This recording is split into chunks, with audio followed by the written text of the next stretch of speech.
Majesty's loyal opposition. Mr. Speaker, my question is for the Premier. Premier Jerry Lougheed Jr., Chair of the Sudbury Police Services Board, told Mr. Olivier, quote, "I come to you on behalf of the Premier," end of quote. And then he allegedly offered him a government job to step aside as a candidate. But in January, your spokeswoman said, quote, "Jerry Lougheed is not government or Liberal Party staff. He speaks for himself," end of quote. Premier, given that Mr. Lougheed is not a government employee or a Liberal Party staffer, where did he get the authority to offer Mr. Olivier a job? Did you give it to him? Good question. Thank you, Premier.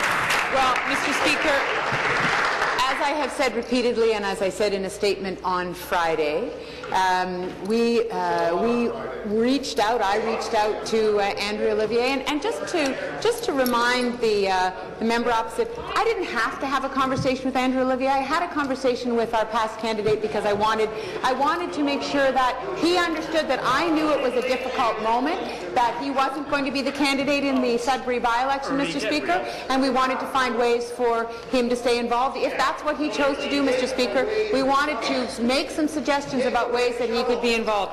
In the same way, Mr. Speaker, that I hope that any leader would want to keep a past candidate involved in the party. Thank you. Supplementary. Again, to the Premier, Mr. Speaker. Premier, the official opposition, Andy, he directly mentioned Gary Lougheed's involvement in Wingate 43 times during a question period last week.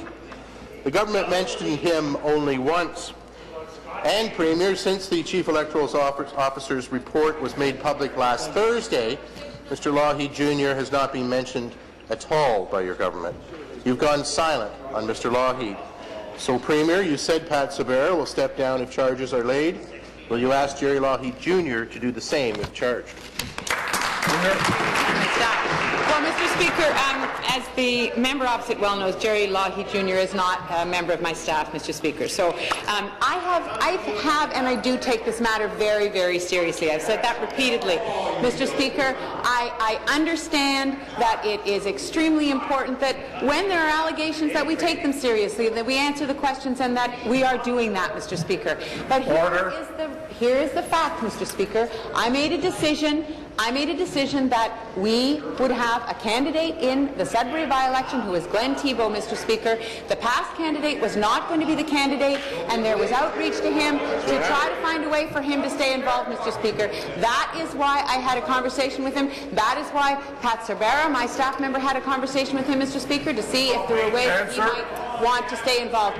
As I said, I would expect that of any leader, Mr. Speaker, that they would want to keep past candidates involved in the party. Final supplementary.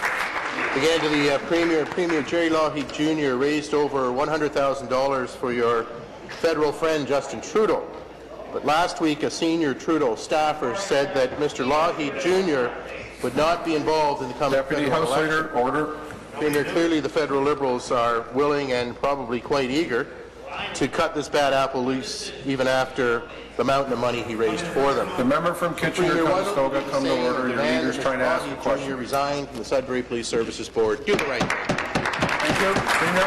Well, Mr. Speaker, as we discussed last week, the Sudbury Police Services Board, we don't direct the Sudbury Police Services Board, Mr. Speaker. They will make their decisions. What we did was I made a decision that we would have a candidate in the Sudbury by-election who would be Glenn Thibeault, who is a terrific candidate and is going to be a terrific MPP for Sudbury, Mr. Speaker, a strong voice for the community. We reached out to the past candidate to see if there were ways that he wanted to be involved, but that decision had already been made, Mr. Speaker, that a different candidate was going to be in place, and that's a difficult moment. As I said in my statement on Friday, I've been a failed candidate, Mr. Speaker. I know that at a moment when you know that you're not going to be the candidate, that can be a difficult moment. That's why we made the outreach to see if there were ways that the past candidate wanted to be involved. There were suggestions, Mr. Speaker. That's exactly what we did, and I would expect that of any leader. Thank you. Your question, the member from Leeds, Grenville.